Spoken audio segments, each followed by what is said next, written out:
So you want to be a Dracula main, huh? Or are you looking for tips and tricks how to improve your killer gameplay? Well, you guys have come to the right place. What is up, everyone? Cocojobro here, and welcome to my killer guide on all things Dracula. That is right, Dracula is the newest killer to come to the DBD roster, and he has it all. He has great mobility, amazing tracking, and very unique abilities to help you win your chases with ease. In today's video, we're going to be going over the killer's powers, tips and tricks, how to improve your gameplay, how to win your chases, how to outplay survivors, how to effectively use your 3 different forms in chase and during the match, as well as go over his unique perks. And lastly, we'll end it with going just over some really good builds for you guys, whether you're a beginner, you're an intermediate, you're trying killer for the first time, or you just want to get something to help you win your games consistently. So that's going to be the journey, but let's dive into it.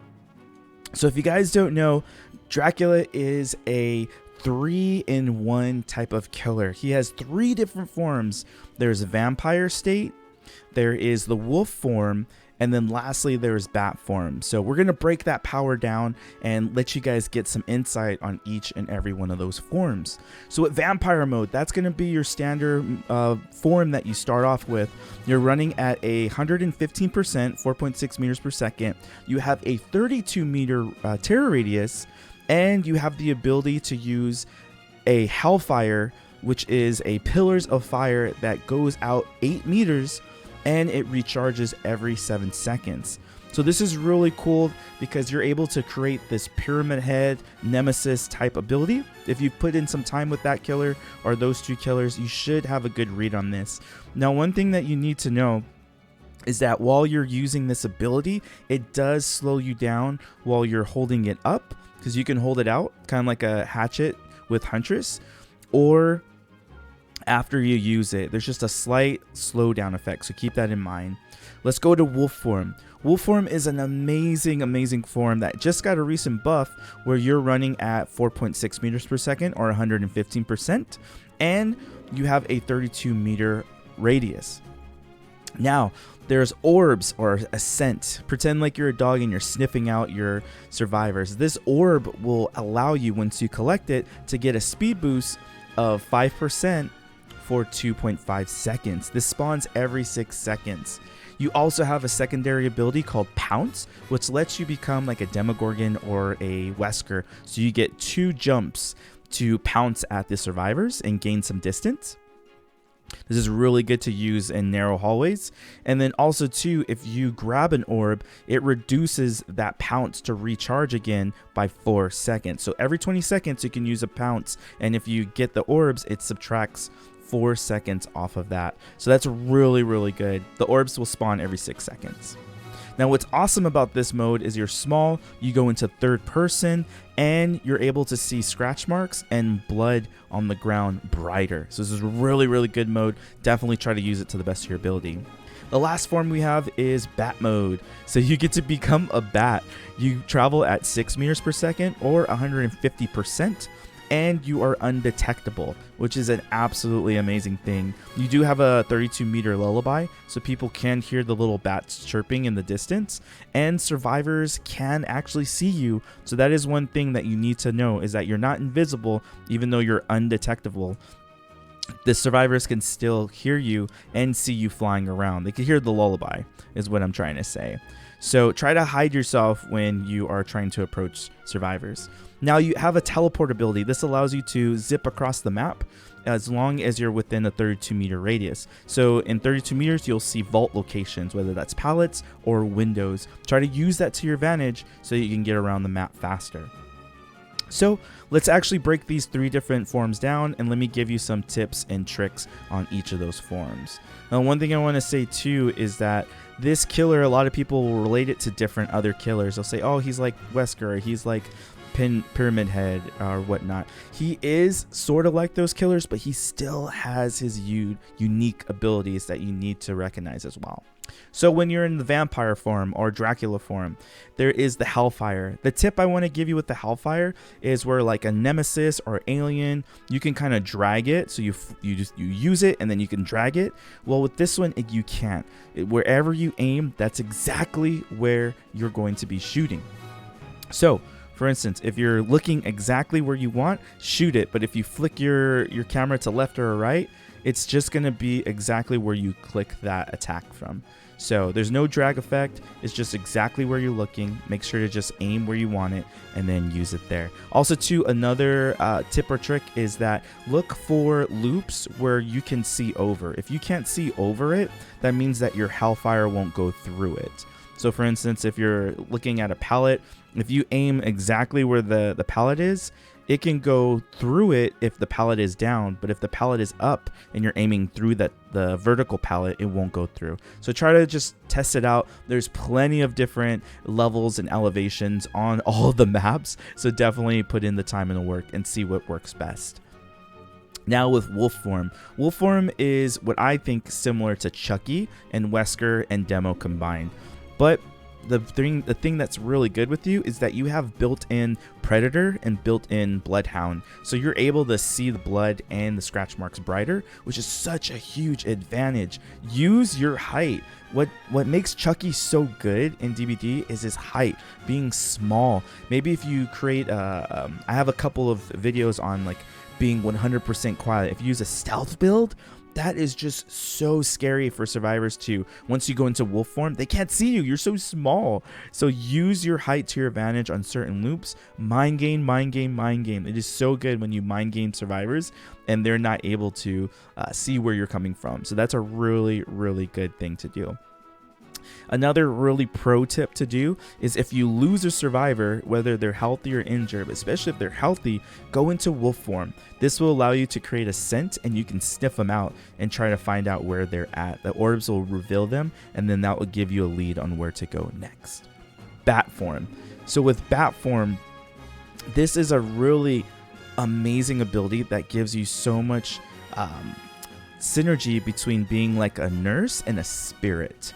So when you're in bat form, you cannot see survivors, but you can see their scratch marks. So one thing you want to do is instantly when you know where to go next, get into bat form. You're at 150%.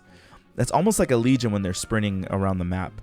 And then one thing I didn't mention is when you teleport to a vault or to a pallet or wherever, you travel at 10 meters per second, which is 250%. So you're kind of like a nurse or a Billy just zooming around the map. So you want to use this to your advantage. You can go from first floor to second floor, down to the bottom, wherever the map is. Use this to your advantage so that you can cut the time it takes to travel around the map. Now, again, survivors can see you, so make sure that you're hiding your bats or wherever you are, maybe around a corner, kind of like how a Wraith would want to attack from around the corner and uncloak. I think that is a really good technique to do. Come around the corner. Don't fly straight at survivors. If you do see their scratch marks end, get out of bat form, because that means they're probably walking back or they're running backwards. They're running forward and then making a U-turn. So stop where you are, get into wolf form, get into vampire form, and get out there and have some fun. So there you have it. Now he has some amazing perks that you can be using. Some of them might not be so much wonderful, but I definitely love two of them. So Dominance is his first perk. Dominance is really cool. It pretty much calls upon the entity to block chests and bones, totems, for 8 seconds when you reach tier 3. This is really cool because it can buy you some extra time if you have a hex totem that you want to keep alive, like let's say Noed at the end game, or you want to use Devour Hope to get some good value out of that. Maybe you have Plaything and you want to know where survivors are next. It'll rat them out for 8 seconds and it'll show you that that totem is being blocked. So that's a really good one to have. Another thing that he has is the Hex Wretched Fate. This is probably the best perk that you can be running. This is like a pentimento geared to just the obsession. So what this does is after a generator is completed, whoever the obsession is now suffers from a 33% repair speed penalty, and they have to get that hex. Now the hex is revealed to them if they're near it by 12 meters, but the thing is that one survivor now is probably not going to do gens or doing it at 1/3 the speed, which buys you more time. Now, if you also have maybe Friends to the End or Nemesis or some type of a perk that changes obsessions, you can just throw this effect on different people, and now everyone's suffering from this pentimento effect, so to say. The last one is called Human Greed. So Human Greed is a very interesting one. It pretty much allows you the ability to kick open chests and close them. So what this does is if a survivor pretty much just goes around a chest, you can see their aura if they're 8 meters close to it, and then they're revealed for 3 seconds. Also too, it allows you to kind of have this kind of like a landmine or like a UAV. It allows you to have a weave attunement, if you will, around chest. So it's a very gimmicky one. I don't think it's the best for the highest tier one, but it is what it is. So definitely use it at your discretion. All right, and so the last thing we're going to be going over is what builds we should be using right now in this current meta. Everyone is testing things out. There's also the Trevor Belmont perks that are out as well, and so the meta is always constantly shifting. But one thing I want to encourage you is to play with perks that fit your playstyle. Are you someone who likes to be a stealth killer? Then use your bats and use something to get some jump scares. Do you want to be very aggressive? And you can use, I have about 10 plus different builds on my channel, including many more that I'm going to be posting out. So if you guys want to make sure to hit that subscribe button and click the like button to make sure that you get those videos, I would highly appreciate it, because I'm definitely going to be pumping out tons and tons of new videos as the meta changes. But yeah, do you like aggression? Do you like being sneaky? Do you like gen regression? Do you want a playstyle that fits your needs? Then definitely pick perks that work with you. But these are going to be my top 3 that I would recommend for maybe beginners, maybe experts, or maybe just some advanced killers that have knowledge in the game. So let's get into that. All right, now we're going to be going over the 3 different builds that I think are going to help you to have true success in this week's meta and in the current meta when you are playing Dracula.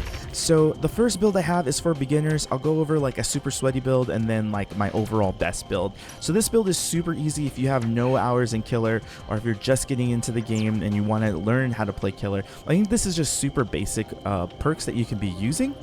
This is a trapper perk, so if you can level up your trapper to get a prestige 1, this is really good.